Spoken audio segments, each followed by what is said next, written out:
Chair. Mr. Secretary, a couple of days ago, in the last hearing when you were here, we somehow settled the issue that restitution is not a requisite for an applicant to the WPP. Is that correct? It's not in the law. But sa akin ko kasi, hindi lang po batas na nagdidictate dito. It's also what is morally right, what is expected of us. Yan po kasi, kahit hindi nilagay sa batas, mga given po yan sa ating lipunan. What do you mean by that, Mr. Secretary? Kasi wala nga sa batas yung ano. Wala yung, nga sa batas. Yung Then, requirements anong ilalagay mo sa batas? for admission to the witness protection. Ang restitution is not part of it.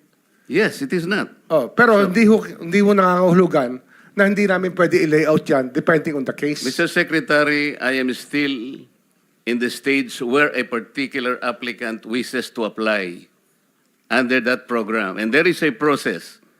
In the process, restitution is not one of the requisites. Is that correct?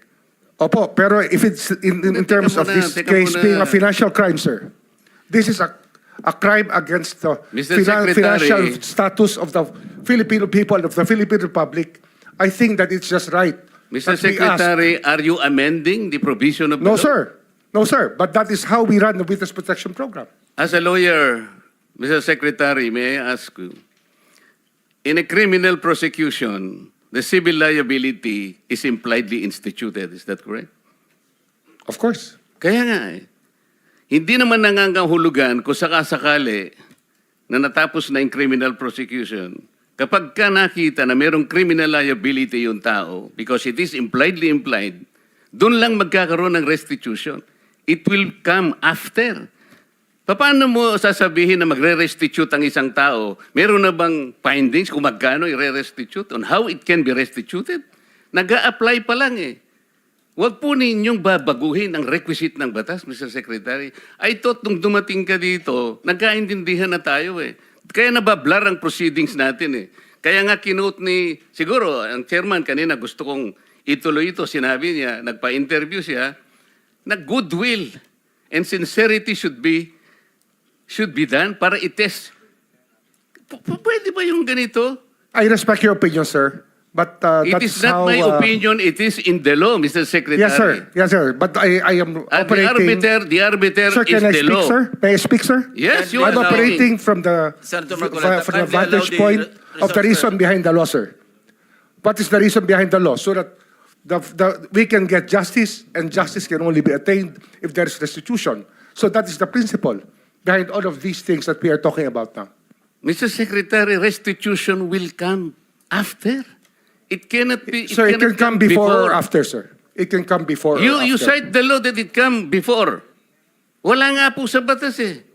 Huwag Sir, po ninyong babaguhin Sir, ang batas, we Mr. Secretary. are operating on a unique set of facts, and we are, all of these matters are being evaluated because the gravity of this financial crime cannot be underestimated, and that the more assets that we're able to preserve at the outset, the better for our country, sir. Mr. Secretary, I'm very sorry for such a reasoning like that.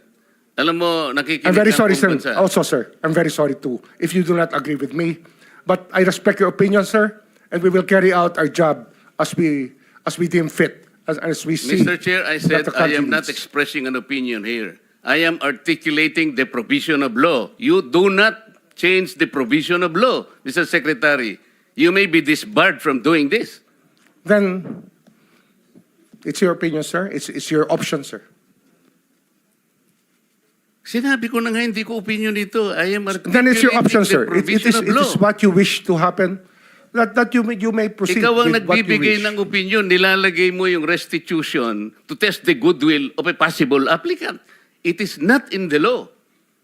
Unless you are able to point out the provision of law that it come before. Hindi ganun eh. Sabi mo na nga, and we admitted, impliedly instituted ang civil liability, but this will come eventually after the court has pronounced kung magkano ang ibabalik niya, kung meron man. Not before.